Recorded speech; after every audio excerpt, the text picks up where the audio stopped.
What's up guys, welcome back to Achieve Academy here, and today's lesson we'll be tackling distant time graphs. Stick around to the end and I promise you, it is this easy. Our learning outcomes for today's lesson is to understand how to read distant time graphs and to understand what the gradient represents. It is also to understand how you will be asked in exams to answer these sorts of questions. In a distance time graph, the gradient of the line is equal to the speed of the object. The greater the gradient and the steeper the line, the faster the object is moving. In this lesson, we will focus on how to solve distance time graphs, how to read them, and how you will be asked to answer them in exams. The key points of a distance time graph is steady speeds, stationary points, and increasing and decreasing. For those who may not be familiar with distance time graphs, here is an example. In a distant time graph, time is represented on the x-axis and distance is represented on the y-axis. Alex is on a train. In his first 30 minutes, he has travelled 70 kilometers. How fast has a train travelled in kilometers per hour?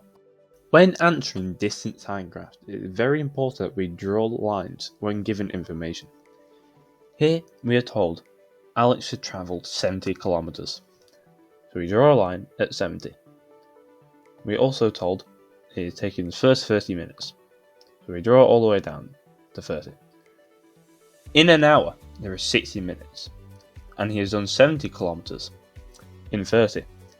So we simply times 70 by 2, as he is travelling at a steady speed as the line is straight, giving us the answer of 140 kilometers per hour. Part B of the example states the train has stopped at the station, but for how long? Here, we look at a straight line here, as it has stayed at 70 kilometers, proving to us that the train hasn't moved. Therefore, we draw another line down at the end, which takes us to 60. 60 minus 30 equals 30, so the train has stopped for 30 minutes. Here, part C of the example asks us what is the average speed of the whole journey. To work out this, we would have to divide distance by the total time. Total time it takes Alex to complete this journey is 90 minutes, and total distances covered is 70 in the first leg, break, and 70 again. So to work out the speed per minute, we would divide 140 by 90. So the distance covered per minute is 14 over 9. And as there's 60 minutes in an hour, we times 14 over 9 by 60, giving us the answer of 93.3 recurring kilometers per hour. Now it's time for example time. Once again, we have used examples from Maths Genie. Have a go, pause the video and unpause when you're done. So, part A of the question asks, how far has Rebecca travelled in 30 minutes? Here, we draw a line at 30. All the way up till we meet the line, then we draw a line across, telling us that the distance from home Rebecca has travelled after 30 minutes equals 6. Part B of the question states, after 60 minutes Rebecca stopped for a rest. How many minutes did she rest? Where the line is stationary, it doesn't increase or decrease, is where Rebecca has rested. So we draw a line all the way up to where it rests. And we draw a line all the way down from where it starts to decrease. As we can see, it takes 3 squares to go from 30 to 60, given each square must equal 10 minutes. As there are 2 squares between our 2 lines, that means the total minutes of rest Rebecca stopped for is 20 minutes. Part C of the question asks, how far did Rebecca travel in total? Here, we go up across the line to where it equals 12, and she returned back to 0, meaning she travelled 12 kilometers in the first leg and 12 kilometers in the second leg, giving the total distance Rebecca has travelled to equal 24 kilometers. In your exams, you will also be asked to work out graphs that have real-life scenarios. They may have different topics, but they are answered in the same way of a distant time graph. On real life graphs, you will also have to make assumptions to test your ability to apply common sense. For example, a vehicle burns fuel at a constant rate for the whole journey, or a pool is filled by taps with the exact same pressure as all the other taps. You must also know the gradient of a line when working with any sort of graph. Here, change in y over change in x equals a gradient. The triangle simply represents a word change. A simple way to remember this is rise over run, as you rise up the y-axis first and then run along the x to find your gradient. Once again, here is another example for you to have a go at. Have a go, pause the video and unpause when you've done.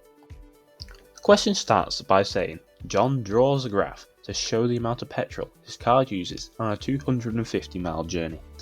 Part A of the question asks, how much petrol was in John's car at the start of the journey? Here, we draw a line when distance equals 0. This is the amount of petrol what was in John's car at the beginning. As you can see, there are 10 little squares between 0 and 10 for litres of petrol, meaning each little square must equal 1 litre. So, if we go up from 40 to where this line intercepts the y-axis, we know there are 5 little squares, meaning 45 litres of petrol was in John's car at the start of his journey. In part B, the question states, how many more miles can John's car travel before it runs out of petrol? As the line moves at the same gradient, and we are given 250 as our endpoint, we know the car only has 10 litres of petrol left. Therefore, if we work out how many miles the car travels per 10 litres, we can work out how many more he's got left. So we draw a line from 10 to where it intersects. So 20 minus 10 equals 10. So we draw a line for 20 intersects the line, which is here. And we draw down. This would equal 10. And this little bit would equal 70, giving us the answer of 70. When you are working with a graph like this, you always have a range of error the exams will give you. As if you draw too thick of a line, your answer may be skewed from what they perceive to be the right answer. So your range of answers to get it right would be 70 to 72. Part C of the question asks us to make an assumption. What assumption have you made to calculate your answer for B? The assumption we've made, as the line is straight and there is no curve, petrol is used at the same rate. So to get the marks, you would simply write petrol is used at the same rate as the line is a steady line and the gradient is the same for the entire line. When using distant time graphs, you must know the correlation between speed, distance and time. Here is a simple way of remembering the relations between the three of them if you do not know.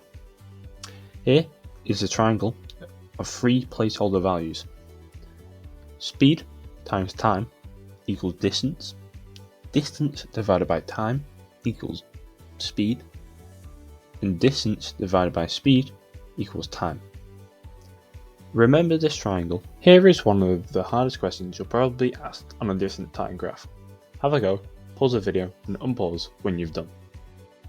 So, the question states, Dawn drove from London to Birmingham.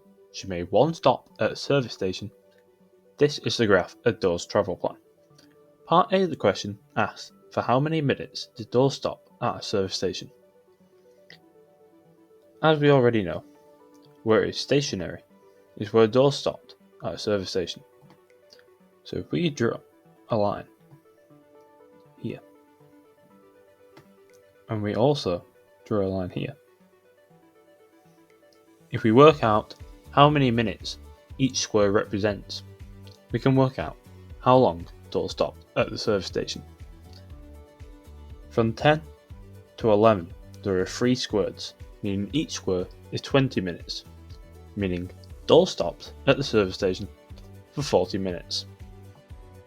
Part B of the question asks, what was Dawn's average speed between London and the service station? As we know how much each square represents, we know that the entire journey from London to the service station took 80 minutes. If we draw a line across here, we also know the distance is 60 miles.